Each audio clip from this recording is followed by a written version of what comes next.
America's crime surge continues. New surveillance video shows an attack in a New York City subway station, and we do have to warn you, this video is difficult to watch. Police say they have arrested and charged a man with felony assault for this attack you see inside a Queens, New York subway station last week. Authorities say the suspect, Wahid Foster, dragged, punched, and kicked the victim across the subway's floor, as you see there. The New York Post reporting the victim was on her way to Kennedy Airport, where she works as a security guard, before the early morning assault. She was trying to avoid the suspect, but he targeted her. The man fled the scene after the beatdown, and the woman was treated for a serious eye injury. The Post spoke to her husband, who said her vision in her right eye might be permanently lost. The suspect was once convicted of beating his grandmother to death, according to police. Nearby in Philadelphia, a shocking video shows an early morning armed carjacking of a mother and her daughter.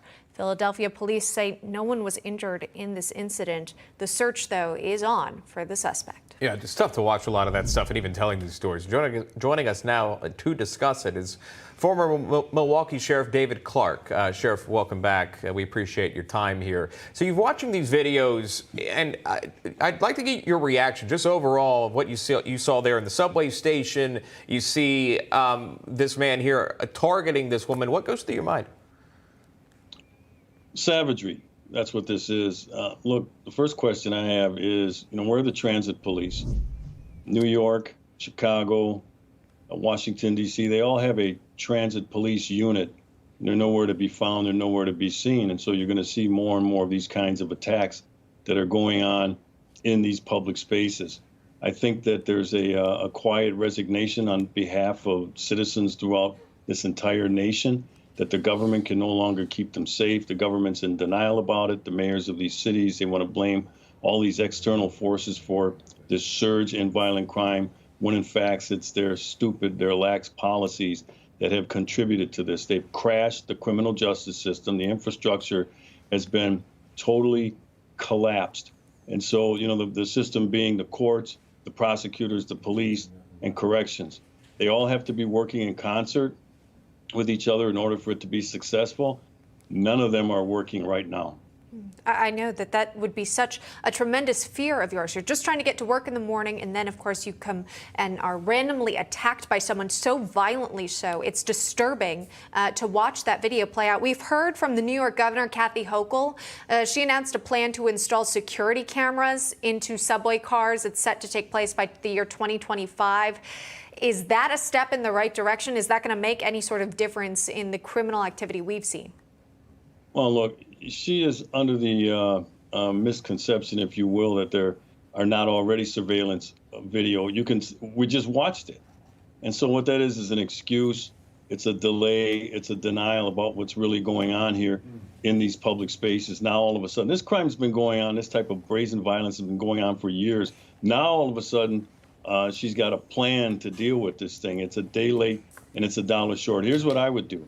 One of the things that I did when I was a sheriff in Milwaukee County, citizens play a role in their own defense. They're the first line in their own defense. It's not the police. The government is failing in their primary responsibility to ensure the safety of citizens. I would allow more people, get rid of these gun-free zones in these subways, get rid of these gun-free zones in these public spaces.